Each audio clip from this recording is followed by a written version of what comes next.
राष्ट्रवादी कहला रहा है। 10 वर्षों से शासन केंद्र में वो बैठा है और 17 वर्षों से नीतीश कुमार बिहार की कुर्सी पर ये बैठा हुआ है। और ये दोनों लोग मिलकर पासवान समाज के लिए क्या किया है इसकी समीक्षा करते हुए वर्तमान में समीक्षा करते हुए हम लोग अपना भविष्य का निर्माण करने के लिए बैठक कर रहे हैं, ताकि मेरा आने वाला पीढ़ी हमको ये न कहे कि मेरा पिछला पीढ़ी जो था वो मानसिक गुलाम था, आंख रहते हुए भी अंधा था, कान रहते हुए भी बहरा था, और दिल रहते हुए भी दिलहीन था, और दिमाग रहते हुए भी पागल था। दोस्तों, आज अपने समाज में या किसी भी समाज में 2 तरह के लोग रह रहे हैं।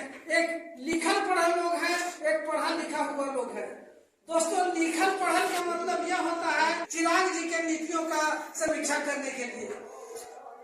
चिराग जी 20 के बिहार विधानसभा चुनाव में ये एकला चलो के नारा भाजपा के कहने के ऊपर ये चल दिए।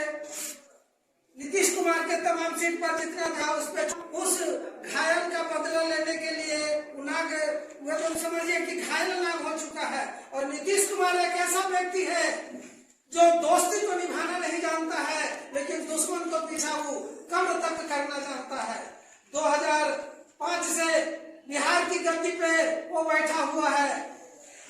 जब से ये सत्ता में आया है तो सबसे पहला प्रहार पासवान समाज पर किया है। हम लोगों को दलित और महादलित वर्ग में बांट करके जितनी भी सरकारी लाभ था उससे हम लोग को वंचित करके हम लोग को एक धारा से एकदम अलग थलग करने का जो कार्यक्रम इनके द्वारा जो किया गया है वो आज तक जारी है और वो करते भी रहेंगे।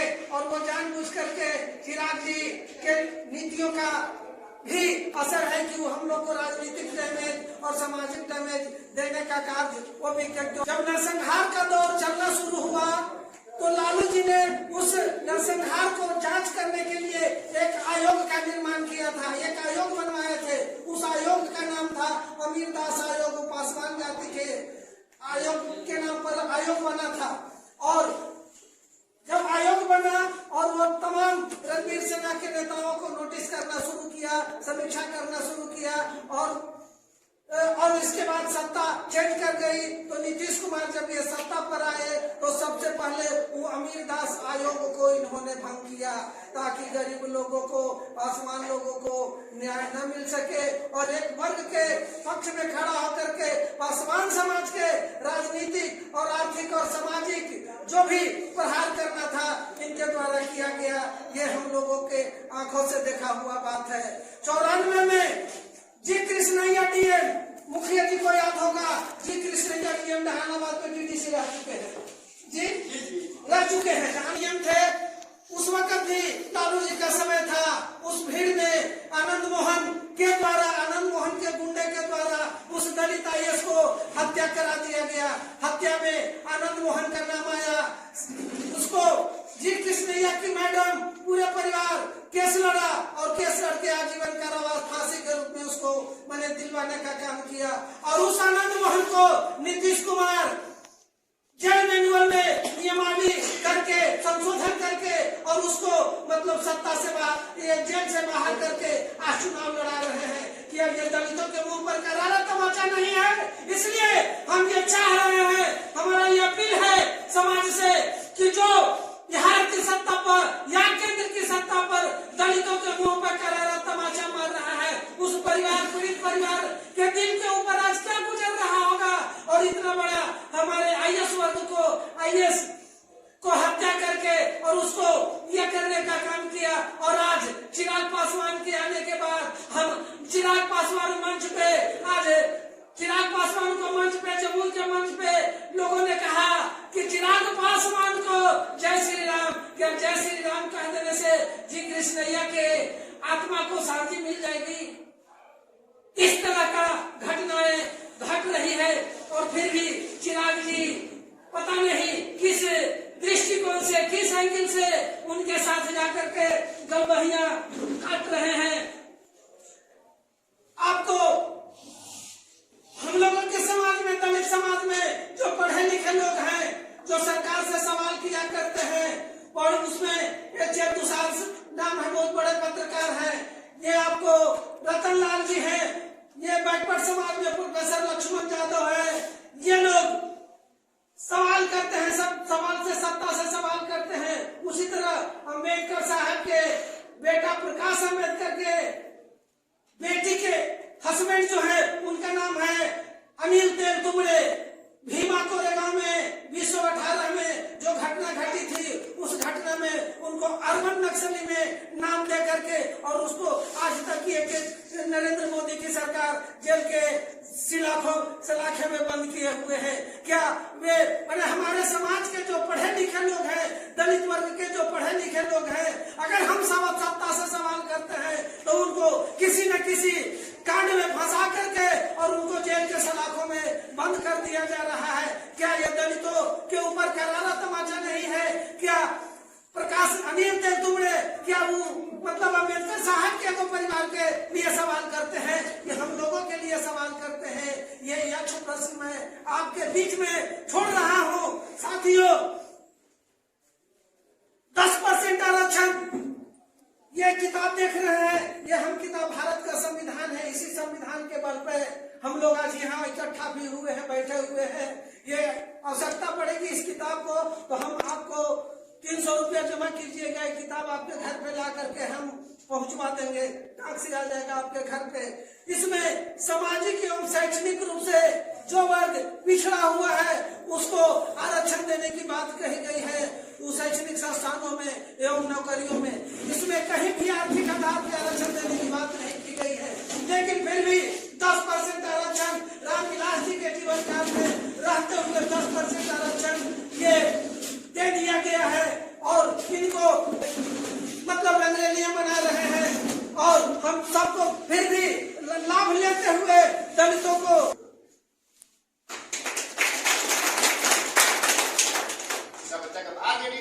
जरूर ठीक है, समाज में रखे ना।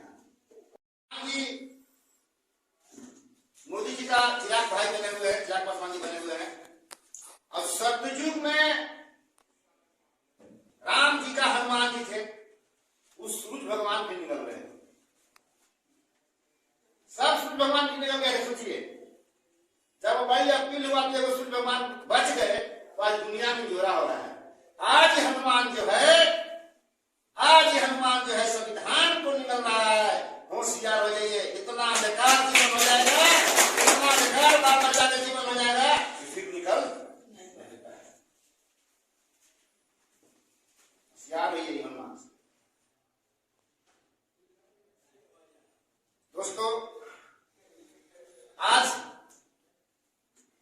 पूरे पिताजी के मरने के बाद कितनों पशुपति जी या कुछ हो रहे हैं, लेकिन बच्चे बच्चे पसमान का आहया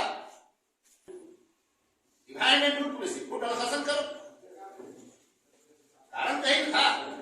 और वहां अशोक चौधरी की बेटी को टिकट दिया, कुणाल शर्मा जो कुणाल स्कूल के पहले जहानाबाद में, उन्हीं को बेटी को शादी है, उसको टिकट दिया। तो मिला जुला के सब कुछ उसी को दे दिया, वही रख दिया। नीतीश कुमार अशोक चौधरी की बेटी एक चाहते हैं सभी को सहयोग से कि पूरा पासवान का एक सम्मेलन टाइप का हो, 1000 लोग जुट हैं, उसकी व्यवस्था की जाएगी। मान लीजिए बहुत सारी खबरें व्यवस्था की और मिलजुल के करें। और इस बीच में एक आह्वान के साथ हम इस कैंडिडेट को चाहते हैं कि कल हम भी घाटा धर के कहे कि हमने दिया था, और जो आज बोलने वाले हैं बहुत लोग उसका समाज से गंदे लोग हैं, समझे ना, जो देख भी देंगे तो नाम नहीं नहीं, इसलिए बोल्डली होकर के उनको घोषणा करके माला डाले, जिसको भी समाज तय करता है, समझे कि नहीं। हम लोग के पूर्वज को आपको झाड़ू मार दिया जाता था, रहा है, प्रचार कर रहा है,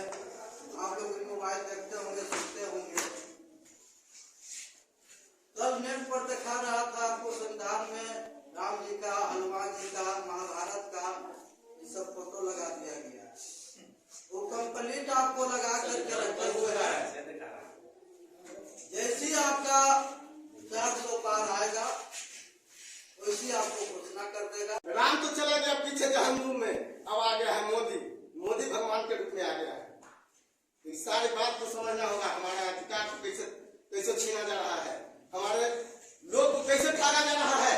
अब बिहार में कुल 7 सीटें हैं संसदीय क्षेत्र में, लोकसभा के 6 है 7 है, जिसमें 5 रिजर्व में 6 है। 6 में 5 को जो बेचारे पासवान जी को मिल गया, जिसमें पूछे कि आप पासवान है, सिर्फ आप ठीक है, लालू जी ने कहा है कि तो परिवारवाद है, तो कहा चिराग जी कौन बात है। अब अगर इनको घर में तो इतना आग लगा दिया गया, लेकिन उसके बाद में इनको दिमाग में काल भूसा बढ़ गया है कि पूरा बढ़ गया है। चाचा भतीजा के दोनों को लड़वा दिए, चाचा भतीजा नेता हम आगे नहीं बढ़ पाएंगे, कुछ नहीं तुमको देगा। तो एक जहां मोदी जी की बात है, एक महिलाओं की बात करते हैं। हम महिलाओं को आरक्षण दे दिए, सुरेंद्र यादव को महिला को आरक्षण को प्रति लोकसभा में खड़ा। हम पूछते हैं उस मोदी को जिसने क्या मणिपुर में महिला को लंगे घुमाया जा रहा था, उस दिन तुम क्या कहा था। जिस पार्टी की सरकार है वहां तो बीजेपी की सरकार है, वहां केंद्र में भी बीजेपी की सरकार है, तुम्हारा नेता क्यों एक शब्द नहीं बोला, तुम मोदी जी क्यों नहीं बोला। आज मतलब कि हम महिला की आरक्षण कर, जिस दिन महिला पहलवान को दिल्ली में पुलिस ले जा रही थी, उस दिन तुम क्या कर रहे थे, क्या यही महिला का आरक्षण था। मोदी जी मूर्ख किसी को नहीं बनाओ, ज्यादा दिन अगर मूर्ख बनाओगे तो जनता तुम्हारे सामने रोड पर आ जाएगा, चाहे तुमको जितना भी दो का गोली चलवाना होगा, अरेस्ट करवाना होगा, जेल को खाली करना होगा, सारी बातों को समझना होगा। आज 50 हम लोग महागठबंधन के कैडे आदरणीय सुरेंद्र प्रसाद को ही वोट करना है, क्योंकि पिछले 5 साल में हम चंद्रवंशी जी का हम लोग भी वोट हम लोग पिछले साल से नहीं दिया था। निर्वेश आते रहते थे, क्योंकि वहाँ से बिलोंग करते हैं, अभी हमारे साथ 4-5 चंद्रवंशी के साथ ही रहते थे, मदद किए थे। अच्छा नहीं, वहाँ अच्छा पॉपुलेशन है चंद्रवंशी परिवार का, नीवा पंचायत में नसेरना और नीवा जानते थे, उनके साथ रह के भी उनको वोट नहीं दिया था, माने प्रसाद को ही वोट दिया था। एक बात और हम कहना चाहते हैं पूरी टीम से, आदरणीय अध्यक्ष जी से, वशिष्ठ जी से, कि हम लोग वोट भी करें तो लोग विश्वास भी करें। कुछ ऐसे समाज में भी लोग हैं जी, हमारा विचार रखना है भैया, बात को रखना है ना। कुछ ऐसे भी वहाँ पे आदमी हैं जो हम लोग वोट भी करते हैं, इसका जागता जीता उदाहरण है, बड़े भैया है रामानंद जी बड़े गार्जियन है, 5 को साथ में उनका एगो प्रचार प्रसारक पासवान था गया वाला जो आपके चलते थे, आपके साथ है रंजीत पासवान चलते थे हम लोग के साथ है, अपना दूरा पर खिलाया पिलाया, जो भी मतलब बना से स्वागत जाने के बाद हम लोग वोट भी किया। हमारे जो हक है, अधिकार है, जो हमारा हिस्सा है, उसको समाप्त करने का ही यंत्र रच लिया है।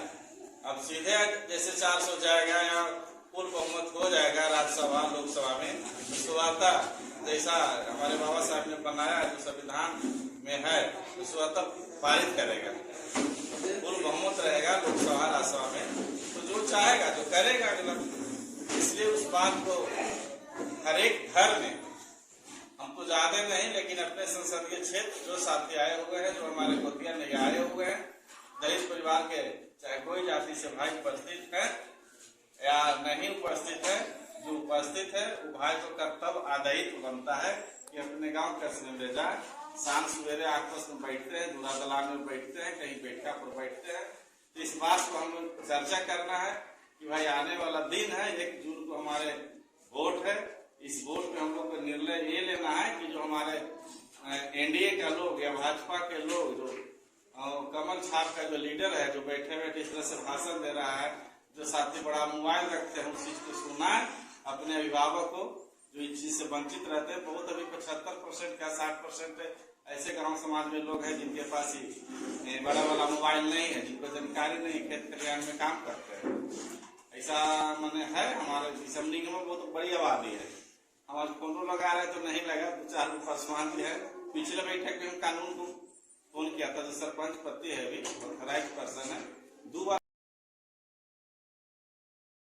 उसको फोन किया सच्चाई बैठक है, आना है, आया नहीं। जब इस तरह का लोग नहीं आएगा, जो समाज उसको चुन दिया है कि हमारा रक्षा करे, सुरक्षा करे, हमारा बात को हर जगह पहुंचाए, हमारा हक अधिकार दिलाए, वही व्यक्ति नहीं उपस्थित होगा, वही व्यक्ति समाज को हेल्प नहीं करेगा तो बहुत पीछे रह जाएंगे। आरक्षक की बात जो करे उसे हम अपना मतदान करेंगे, इसी के साथ अपना बात करेंगे। जो इसको हरा रहा है हमको उसको वोटिंग करना है। हमको ये नहीं देखना है यदि अरुण बाबू चुनाव हराते हैं उसको अरुण जी के वोट दे देना, लेकिन यहाँ अरुण जी चुनाव नहीं हरा। ऐसे स्थिति में यहाँ महागठबंधन आमने और सामने खड़ा है, इसलिए महागठबंधन की वोट को हम लोग जो है ठोक के जो है कि वोट जो है देकर चुनाव आज जो है आज हम इस बात को साफ साफ कहना चाहते हैं। साथियों, लालू प्रसाद यादव आपका सम्मान देने का काम किया है, यदि सम्मान देने का काम नहीं किया हो रहा था इस बात को नहीं बोलते कर आपका से 4 संसदीय क्षेत्र में आपका जो है पासवान का जैसे टिकट देने का काम, 5 को देने का काम किया। हमको तो चाहे को याद था, लेकिन साथियों क्यों इसलिए किया? जोरदार ताकतवर कर जो है कि यादव है तो पासवान भी जोरदार में कम नहीं है, शक्ति में कम नहीं है। ऐसी स्थिति में हम लोग ये दोनों कास्ट है कम से कम मजबूती में आ जाए, ताकत में आ जाए, तो कल जो है कि हम लोग हर मंजिल प्राप्त करने में 1 मिनट भी देर नहीं होगा। हम लोग जो है मंजिल प्राप्त करके जो है लास्ट जो मंजिल तक जाकर करके हम लोग सपना साकार करेंगे। आज 5 संसदीय क्षेत्र में यहाँ तक लालू प्रसाद यादव ने आपका सुपौल संसदीय क्षेत्र पर समान कोटि पर जो है समान सीट पर जो है कि दलित को जो है समान सीट पर जो है चुनाव लड़ने का काम कर रहा है। वो कौन चौपाल है? कामेश्वर चौपाल जो दलित परिवार से आता है, चंद्रहास चौपाल वो आपका जो है सुपौल से आपका जो है चुनाव लड़ रहा है। बहुत बड़ी बात है, आज तक जो है कोई ऐसा नहीं किया लड़का है। और इसी प्रकार आपका यूपी में देखिए अखिलेश प्रसाद यादव की 3 संसदीय क्षेत्र पर जो है समान सीट पर चैनल सीट पर जो है 3 दलित का जो है चुनाव लड़ने का काम कर रहे हैं। इसलिए उन्होंने धोखा किया था, लेकिन सबक वही लोग सीख रहा है। आज आपका अधिकार दे रहा है, आपका इज्जत और मान सम्मान दे रहा है, तो हम लोग का भी फर्ज बनता है 1 कदम नहीं 4 कदम आगे बढ़ते जो है कि यह दोस्ती का हाथ जो है कि हाथ बढ़ा कर करते हम लोग एकताबद्ध होकर और जो है कि आपका आने वाला जो विगत जो है कि महापर्व में हम लोग एक वोट जो है लालटेन पर लगाकर और जो है कि यहाँ से सुरेंद्र प्रसाद यादव को चुनाव जिताकर जो है प्रजा में गिरा करें और हमारा जो है कि अधिकार है और जो है कि सांप्रदायिक शक्ति को रोके ताकि फिर दोबारा सरकार न बना सके। मैं इन्हीं चंद शब्दों के साथ मैं अपने वाणी पर विराम देता हूँ। जय हिंद, जय भारत, जय बाबा भीमराव अम्बेडकर ने हमारे पावर दिए हैं कि हम पावर यूज करके उस सरकार को गिरा सकते हैं। पेट काट भूख मर गल गई जवानियां, हर कला प्रेत बनी भूत की कहानियां। आज पढ़े लिखे भी बेरोजगार हमारे समाज के लोग हैं, जो जाति के नाम पर